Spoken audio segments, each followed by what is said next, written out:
Manever I say ma PENDREAM TV. PENDREAM TV there, I see them yopo. More than what the plaintiff asked for. Particularly if you look at how these whole representative, their representation and their constituencies are going to be disenfranchised, I feel that the Supreme Court should have even proceeded and take a very bold decision and vacated the entire ruling or the entire declaration, which was erroneous by even the Speaker in the first place. But of course, it is also important to add that it's just a stay of execution and the substantive matter is going to be heard. So I don't even really get the drama coming from the NDC, because at the end of the day, a stay of execution is not a determination of the substantive matter. You have an opportunity to file your defense and all your submissions for the court to make a determination on. So to play to the public gallery and make it look like you've lost a case, and for that matter, you are not going to respect the jurisdiction and the authority of the Supreme Court, I don't get where that is coming from. Well, we'll be joined by Dr. Jonathan Asante-Okyere, political analyst, lecturer with the UCC. Good morning to you. Have you joined us? All right. But what's all this? Do we have a constitutional crisis on our hands? Tomorrow, what do you think we should be expecting based on the strong positions that have been taken by either side? Because the Speaker, if you make reference to Marbury and Johnson, especially in that ruling, where we know that the organs of government need to be given their due in terms of the whole concept of the separation of powers, and then also you make reference to what the role of the Speaker should be as the head of the legislature, etc., somebody will argue that what's happening?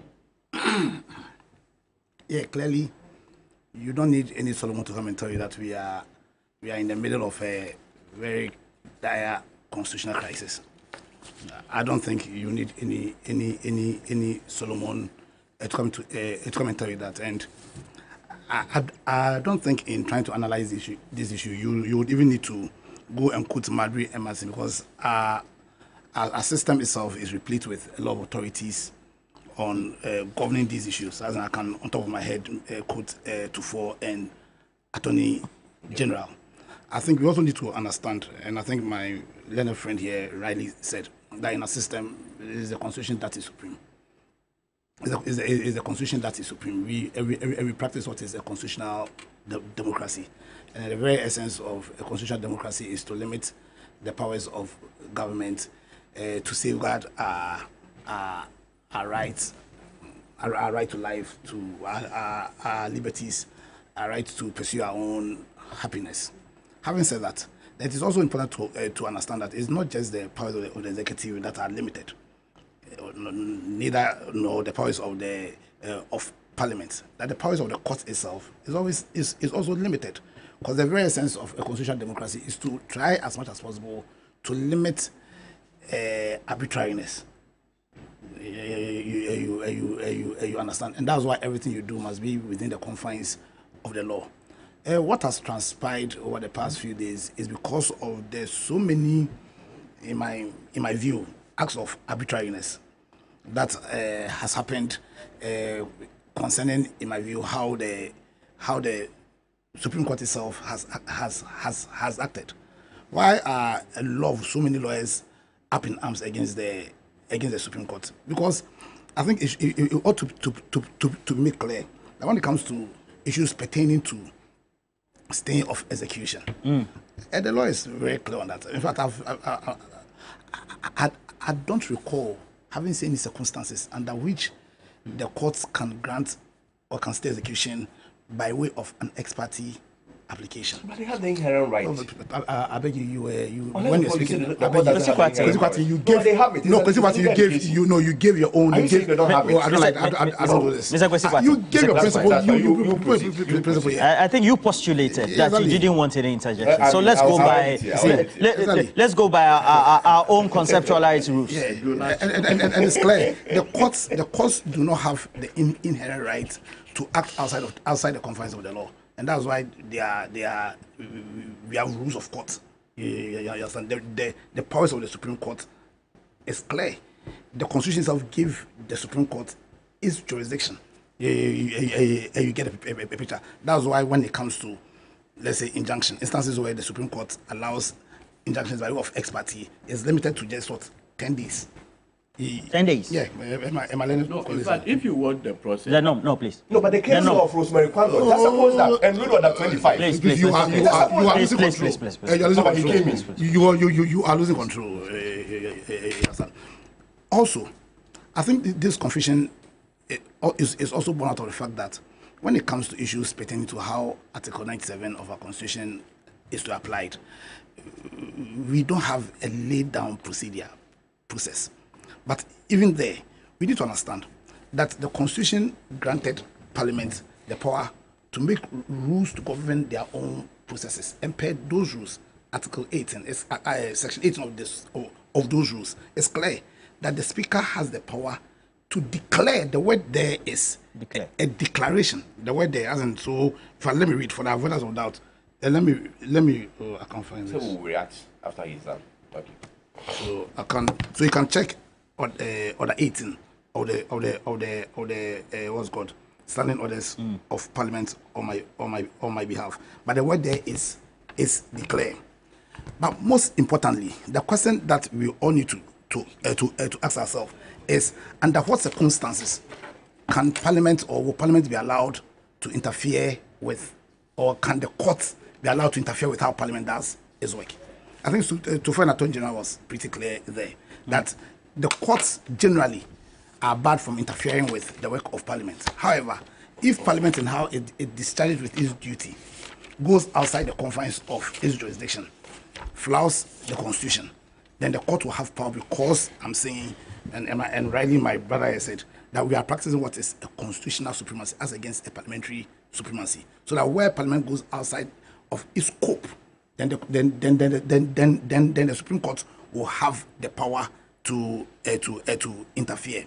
So, in my view, yes, if I'm supposing that the action brought by the majority leader was to seek an interpretation of Article 97. You understand? But another issue then comes up, because you see, after the Speaker ordered for the vacation of the 4 MPs, because we all need to after the 4 MPs, it's not the case that the jurisdictional issues there would be governed by Article 99.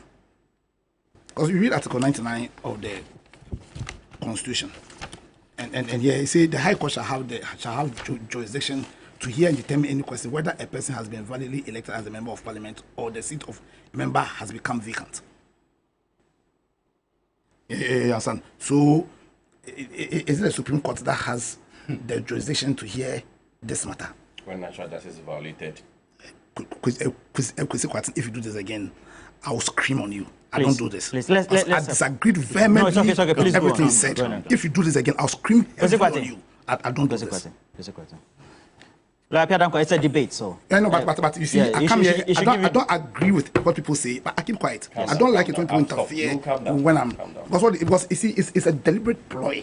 I'm thinking from the MPP to undermine your train of thought. I don't do that. I think it's very disrespectful, and I must say it. Yeah, you understand. So there are a number of issues that borders on the system of governance we took, and clearly also borders on the purpose of that system of governance.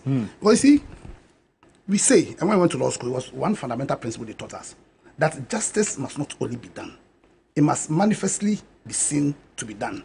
So, and now that means, what that means is that if my brother Eduji brings an action to the court and you apply speed X, then when I bring my action to court, you must, and everything, also you must apply speed X.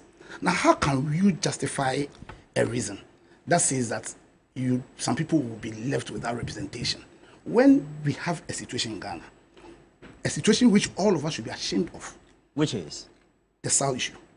That for a whole 4 years, some of our compatriots are without representation. You understand? So, listen, we are bedeviled with a needless constitutional crisis. You think it's needless? Could have been avoided. Very, very needless, especially when Andy, my big brother Andy, also my mate, in law school. We were called in the same year. And the Yakubi, yeah, he was my mate at the law school. We were called the same year. Now, where Andy made reference to precedence, because also you need to understand that the legal tradition we are under is also one which is premised on the principle of precedence. You understand? It may not be written, but it's something that certainly has to be considered when you are making decisions. You understand? So you have a situation where we do not have a clear laid down procedure for where issues of Article 97 happens, how it should be handled. I'm coming. However, we have a matter of precedence. Okay. In my view, I think the matter was pretty simple, as in straightforward. You think it was a straightforward matter? Straightforward matter. You understand? Be that as it may, persons have arisen. Okay. Now, I think that if we had applied, been consistent with basic principles of law, like I'm talking about the state of execution. You understand? Does the Supreme Court have the power to stay execution of an action by Parliament? It's a question that needs. That's the crux of the matter. Does the Supreme Court have the power to stay an order legally made? Because the question is, did the Speaker have the power to make those orders? That's the first issue. Did the Speaker have the powers to make those orders? And the orders that he made, were they constitutional? As in terms of, and when you are talking about the constitution, you have to look at just both the procedure and the substance. The procedure is, did he flout orders 18? Because we should understand that the power of Parliament to make their own standing orders also flows from the Constitution. The Constitution gave Parliament the power to make their own standing orders. Okay. 2, then when it comes to the substance of it, did what the Speaker do? Did it amount to an interpretation of the Constitution? So that's your position. Yeah, no, there's questions that. What do you think? Did you think that he interpreted the Constitution, or he was just doing his normal work as a Speaker? As enjoined by. I hope you're using the same time. Because I didn't bullet. I hope you're using the same time. I didn't speak more than 8 minutes. Edward, you spoke for 60 minutes. No, you spoke for 60 minutes. People are marking. People are sending me messages. I didn't speak for 60 minutes. My director is timing 60 minutes. 60 minutes. You have 60 minutes. No, your director is not the only timekeeper. I don't feel. So please tell your other timekeepers that specifically we are also managing the time in 60 minutes. No. You are being treated fairly. No, and you are the lawyer. I'm not even the lawyer. So please, afford me. People have the right to make all their submissions. When we start, in my view, interjecting, you see, I mean, you've interjected more than you. See, in my view. No, these are Article 9(7). It becomes 3. No, it's not 2 against 1. We are talking to the issues. Must I agree with you? You understand? I think Article 9(7) is pretty clear. Okay. You understand? However, like the issues are what I'm thinking I've laid out. All right. Does the Supreme Court have the power to stay execution of a declaration by the Speaker? Those are the issues. Parliament. I think those are the issues. All right. And we must be. Okay. It's not fair if please, you don't play to him. Yes. He didn't have the power. Let me give you 3 minutes on this. Sorry, I just got. What should be the posture of the Speaker tomorrow? Knowing that we have a crisis. Yeah, so my brother simply wants to give the impression that the Supreme Court has unfettered powers, but that will be against the purpose for which we have this constitutional democracy. Their powers are also limited by law and by procedure itself. So I think that will answer your response. I think tomorrow the Speaker needs to assert his authority. I don't understand. The Speaker needs to assert his authority by insisting on the orders or the information, like my brother is saying. You are saying that the Speaker should defy the Supreme Court. I'm not saying he should defy. I'm saying that the Speaker should insist on the position he's taking. You understand? When you read Article 97 very well, it says that a member of Parliament shall vacate. You see, a member of Parliament shall vacate his seat in Parliament if he leaves the party. A member of Parliament shall vacate. So you see, the Speaker, when he informed Parliament, did not interpret the law. He simply followed what the law said. Now, if they think that they have any issue concerning the orders the Speaker has made, like we said here, they should simply fall under Article 99, go to the High Court and go and seek an answer to any question that borders on those seats having become vacant. So tomorrow, I think it's actually the duty of the Speaker to assert the authority of Parliament to save all of us from this clear abuse and disrespect of the powers that the Constitution have granted each arm of government for the benefit of the purpose of this Constitution itself, which is the people of this country. You mean for tomorrow's sake? For posterity? Yeah. All right. PENDREAM TV. Now, so far so good. Say open online portal e Ghana. Nipa share, nipa follow, nipa comment here. To my best of knowledge, without any biases, PENDREAM TV.